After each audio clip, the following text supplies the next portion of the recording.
તો હું કે જુનાગઢની સ્વાદ પ્રેમી જનતા, તો આપણા કેહોદના હિતેશભાઈ એટલે કે કૃષ્ણા સ્વાદવાળા, કેહોદમાં તો એને સ્વાદની ધૂમ મચાવી હતી, પણ કેવો જુનાગઢમાં મચાવે જો કાંઈ ઘટે જ નહીં. ક્યાં ગયા હિતેશ? ઊભો તો થાય એટલે દેખા કોકને.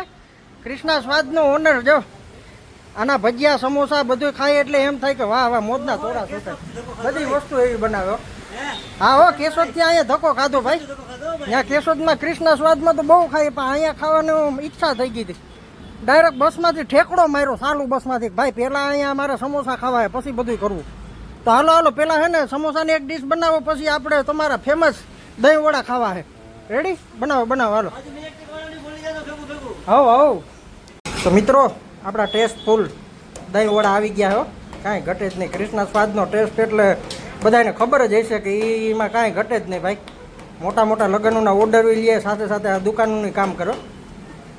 એ આપણા હિતેશભાઈ. ચાલો પેલા દહીં વડા ખાઈ લે, ભાઈ સમોસાની શરૂઆત કરી. તો દહીં વડાની પ્લેટ તો સફાસટ કરી, હવે સમોસાનો વારો. મિત્રો સમોસા પણ એક નંબર, ખોટા વખાણ નથી કરતો. તમે એકવાર ટ્રાય કરો અને જો સમોસા એવા બનાવે ને કે આવા મેં ક્યાંય ચેક કર્યા જ નથી. કેમ કે ભાઈ હું તો વર્ષો ત્યાં ખાવું, આજકાલનું નહીં. હું લગભગ 15 વર્ષનો છે ત્યાંથી આ કૃષ્ણા સ્વાદવાળાના સમોસા ભજીયા ખાવું. તો તમે એકવાર અવશ્ય અહીંયા મુલાકાત લો. મધુરમ ગેટની સામે કૃષ્ણા સ્વાદ રેસ્ટોરન્ટ.